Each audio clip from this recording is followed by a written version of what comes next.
Hey, what's up everybody? It's PDO44 coming at you with another video. Okay, so these are my thoughts for this morning after free agency period, the for opening day of free agency, rather. Big free agency day one yesterday. So Miami did some big things. They're definitely a team that's on the forefront of everyone's mind right now because they really spent a lot of money bringing back guys back and ultimately bringing in some new guys that they feel could really make them a contender. You're looking at a guy like PJ Tucker who's coming in from the Champs. That's a big deal. You also look at the fact that they're bringing in Kyle Lowry. They ship out Goran Dragic's contract as well as young player Precious Achiuwa to Toronto, and I thought that's a very good acquisition for Toronto, picking up Precious Achiuwa, yet another big body defensive rebounding strong presence down there to boost to their front court. They have so many big players up there in Toronto that have come in that are going to be a defensive presence for them, and they have shooters that can supplement that in Gary Trent Jr. and Fred VanVleet. I like what Toronto has to get. They're going to have to get themselves some type of real star power. I wonder if they're going to be looking to move on from a guy like Pascal Siakam and maybe try to bring them some type of swingman shooting guard. But you know what? I'm going to be real with y'all. As I look at the Timberwolves roster, Toronto roster, you know what it looks like kind of could happen? It looks like the possibility for DeMar to return is looking possible for the Toronto Raptors. Now, I know he's not rumored to go there. I've heard nothing about this. This is just my own brain coming up with stuff out of nowhere. But what I'm saying is, as far as I can tell, they need a shooting guard. As far as I can tell, they should have the money to be able to pay him. Now, would he return there? He loved that place. You know, that's his home. But I think with things going as they did, even though he's expressed very clearly that he's cool with you know, he's made peace with the circumstances and respects that it's professionalism. Ultimately, that was what this was all about. But I don't know if that means he wants to go back into that building. You know what I mean? And submit himself to the possibility of being traded again from there. So all I'm saying is, if he wanted to go home, it looks like it would be possible. That's really all I'm saying. As far as the fit and them needing a shooting guard and him being one. So that's as far as I'm willing to say. I don't know nothing else. But yeah, so I'm looking at that. But back to Miami, of course, they still have Oladipo. I would trade him if I were them. Tyler Hero should be starting at this point. They just paid Duncan Robinson $90 million for 5 years. He should be starting if you're going to do that. So it's a lot of stuff that Miami can do with their roster that I think can still make them better. One thing they're going to have to do is get more size. They kind of look a little Phoenix-y to me right now, meaning they have everything but a power forward. And then they put PJ Tucker in there at the power forward. It looks like he's going to be basically doing the Jay Crowder thing with the Suns. Essentially, they're going to have him playing the strong power forward position. So that's where they're going to have to boost their roster. They must find a way to get a power forward in there that they trust, or move Bam to the power forward position and bring in a real center. But you got to be careful about spacing when you do stuff like that. So I hear that Drummond is somebody they're looking at. I was looking on some of the forums. Their fans seem to be excited about bringing in Drummond if they can. That's somebody they want. And I think that with the shooting that they have in Kyle Lowry, Duncan, and Hero and those guys, they can afford to get away with it. Plus, Bam can stretch the floor some, so they can afford to get away with having them down there. They'll have more shooting than the Lakers had last year.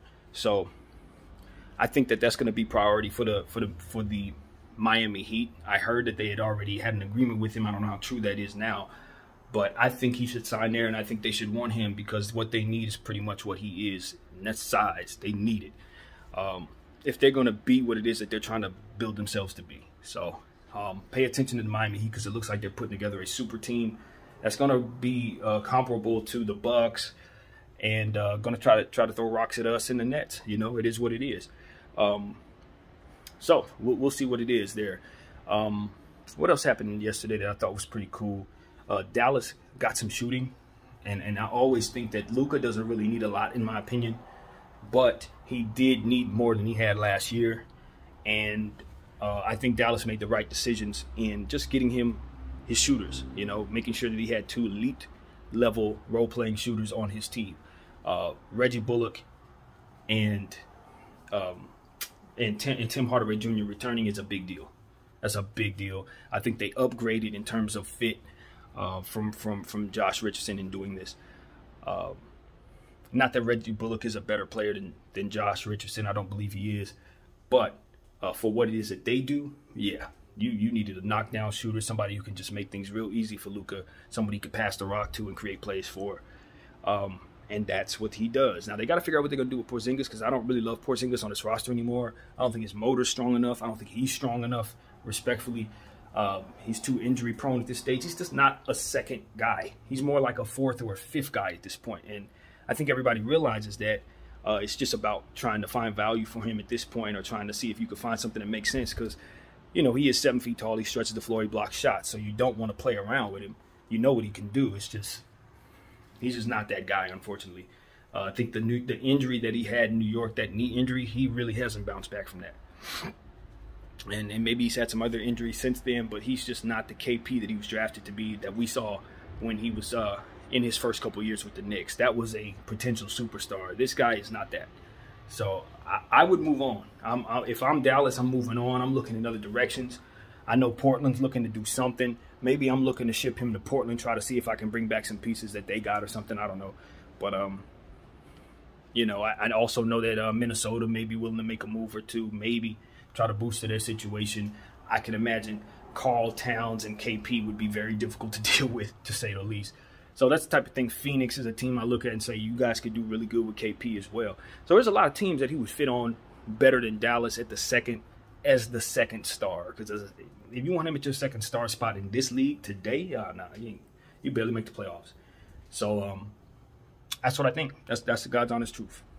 So I like what Dallas did, but they still got some work to do. Who else? There's plenty. Of course, I can get to my Lakers, but I think I'll leave them for last, because I can talk about the Lakers all day and all night. Free agency was so cool, because one thing we saw was Lonzo Ball going to the Chicago Bulls. He finally found himself to the place that he's wanted to be since he left the place he wanted to be here. I didn't think he ever wanted to be in New Orleans. He always had his eye on Chicago. Chicago was the place that he said he wanted to go when he was rumored to be getting traded from here. If we had a choice, he said he wanted to be in Chicago. So I think the fit is potentially really good, because the Chicago Bulls have revamped their front office and they've started to make good decisions. Drafting Williams last year at the 4th spot was risky, but I loved it. It was a good draft pick, and I think he's going to be their player of the future. He is the future of that team. And I know they got players like Zach LaVine and Vucevic, but for me, I think Williams is the guy that's going to ultimately be the best Bull on that team. And that's saying a lot, because those guys are damn good. Both of those guys are damn good. So I think they did a good job. I think bringing in Zoe, bringing in Caruso means that you have a backcourt with a whole lot of defense. Whole lot of defense. You're gonna lock people up with those two. The Lakers know that. We've seen those guys in action. It's fun. And Caruso's a much improved player since he last played with Zoe, and vice versa. So they can get away with playing those guys in the same lineup a lot, I think, because they're gonna hit their threes better than they're expected to. Caruso's a better three-point shooter than his numbers show, I think. I think he's getting better. And Zoe is, well, if Zoe shoots 45% from 3, I wouldn't be surprised. If Zoe shoots 13% from 3, I wouldn't be surprised. It just is what it is. But we know for a fact that he's going to be great for their offense. He's going to make guys like Markkanen, if they keep him, better. Those are better looks for guys like Markkanen. And see, that's the thing. The value of a guy like Markkanen, this is when you start to realize his value. This is when he can prove that he either is that guy or not that guy. Because the excuse has always been for a guy like Markkanen, just like it's been for a guy like Kuzma, just like it's been for a lot of people in this league. Some of these guys just need point guards. They're perfect weapons, but they can't do nothing for themselves. And if they're playing with a bunch of shoot-first guys, they're going to get weird looks, weird shot selections. And then their defense is not, you know, for Markkanen, his defense isn't there. So if he's not able to hit a couple good three-point shots, his game is null and void. He doesn't have a whole lot. He'll drive to the basket, he'll dunk on your head, be an excellent free throw shooter. But if he's not able to rain from behind the arc, that you've taken away his strength. So And looking at a player like that, I can't judge him when he doesn't have a point guard. I can't look at him and say, oh, you're not effective because you're not playing well, when the point guard doesn't facilitate and no one else on the team seems to facilitate either. So how can the player who's supposed to be best receiving the ball ever actually get in rhythm, ever actually receive it in proper ways? So Lonzo Ball is going to rectify that. He turns them into a team that has that as a strength. You know, they went from not having it at all to having one of the best in the league at it. So this changes life immediately for the Chicago Bulls. They're immediately going to be a better team on both sides of the floor right away. And a full training camp with Vucevic, obviously arguably their most important piece right now in this era, is so important because he came in halfway through the middle of the season last year. And he had only played for the one team he had ever been on, was raised there, you know, built his whole career there, made all-star teams there and stuff. And he was just traded in the middle of some random season to some random team, basically. In theory, maybe he has to be in Chicago. I don't know. But he'd never been there. So that type of adjustment was not easy. The team started losing. You never really got the best out of Vucevic. Next year you will. You're going to get a full dose of Vucevic if he can stay healthy, because he does have injury issues at times, but he's been healthy for the last couple of years. And if he can stay healthy, then he's making all-star teams. You know, this is not somebody you have to worry about. You know, he can get you 20-20 right now. No problem. I've seen him do it. It's not hard for him to put up Hall of Fame caliber numbers from the center position. He's just really, really active, and it shows up in the stat sheet like crazy. The question is, can it show up in the win column?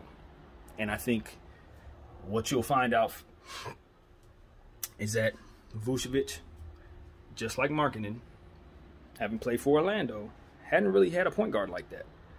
I mean, Orlando has a bunch of point guards, but none of them specialize in making other people better, facilitating.